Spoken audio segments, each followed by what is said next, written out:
काय कॉकरोच जनता पार्टी? तुम्ही म्हणाल प्रियांका काय बोलतेय, पण ही नवीन पार्टी रणांगणामध्ये आता आली आहे आणि या एका पार्टीमुळे अनेक पार्ट्यांची झोप उडाली आहे. कारण ही कॉकरोच जनता पार्टी सध्या प्रचंड ट्रेंडिंग मध्ये लॉन्च झाल्याच्या 24 तासामध्ये 40,000 मेंबर्स झालेत. त्यांचे 40,000 लोकांनी मेंबरशिपचा फॉर्म भरलाय. आणि इतकंच नाही तर इंस्टाग्रामवर आता व्हिडिओ बनवताना मी 5 लाखांच्या पेक्षा जास्त फॉलोअर्स आहेत 2 दिवसात. एवढंच नाही तर त्यांचा जाहीरनामा त्यांनी लॉन्च केलेला आहे. त्यांचं स्वतःचं गाणं AI द्वारे त्यांनी लॉन्च केलंय. लोगोही लॉन्च केलाय. लोगो आहे कॉकरोच.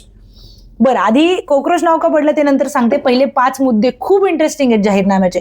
सगळ्यात पहिला आणि महत्वाचा मुद्दा, कुठल्याही निवृत्त न्यायाधीशाला कुठल्याही पोस्ट नंतर द्यायची नाही, कुठलंही पद द्यायचं नाही. म्हणजेच CJI जे असतील निवृत्त मुख्य न्यायाधीश, त्यांना राज्यसभेवर पाठवायचं नाही. दुसरा महत्वाचा मुद्दा, तुमचं मत अधिकृत असेल आणि जर ते डिलीट झालं तर मुख्य निवडणूक आयुक्ताला UAPAच्या अंतर्गत अटक करायची, कारवाई करायची. कारण मत देण्याचा अधिकार हिरावून घेणं हे दहशतवादासारखंच आहे, असं त्यांचा दुसरा मुद्दा आहे. तिसरा मुद्दा, महिलांना 33% नाही 50% आरक्षण द्यायचं आणि कॅबिनेट पोझिशनसाठी वेगळं 50% आरक्षण महिलांसाठी ठेवायचं. चौथा महत्वाचा मुद्दा, स्वतंत्र पत्रकारिता असायला हवी, कुणाच्याही दबावाखाली नाही. पाचवा महत्वाचा मुद्दा, पक्षांतर केलं तर त्यावर 20 वर्षांची राजकीय बंदी. म्हणजे कुठल्याही नेत्याने, आमदाराने, खासदाराने पक्षांतर केलं तर 20 वर्ष त्यांना निवडणुकीमध्ये उभं राहायची परवानगी द्यायची नाही किंवा कुठलेही ऑफिस होल्ड करायची परवानगी द्यायची नाही.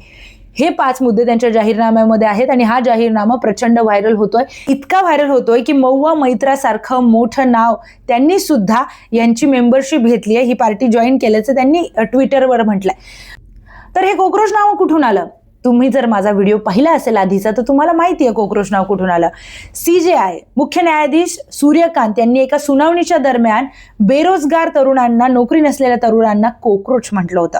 आणि ते कॉकरोच सिस्टमवर हल्ले करतात RTIच्या माध्यमातून, सोशल मीडियाच्या माध्यमातून, असं त्यांनी म्हटलेलं होतं. याचा प्रचंड राग मनात धरून अभिजित दिपके या तरुणाने सरळ कॉकरोच जनता पार्टीच लॉन्च करून टाकली. By the youth for the youth असं त्यांच्या बायोमध्ये लिहिलंय. त्यांनी सांगितलं, आम्ही युवकांचे, तरुणांचे, तरुणींचे महत्वाचे मुद्दे आम्ही उचलणार आहोत, त्यावर आम्ही बोलणार आहोत, युवकांचा, तरुणांचा आम्ही आवाज बनणार आहोत, असं सगळं आहे. तुम्हाला काय वाटतंय? काय काय घडामोडी या पार्श्वभूमीवर होऊ शकतात? मला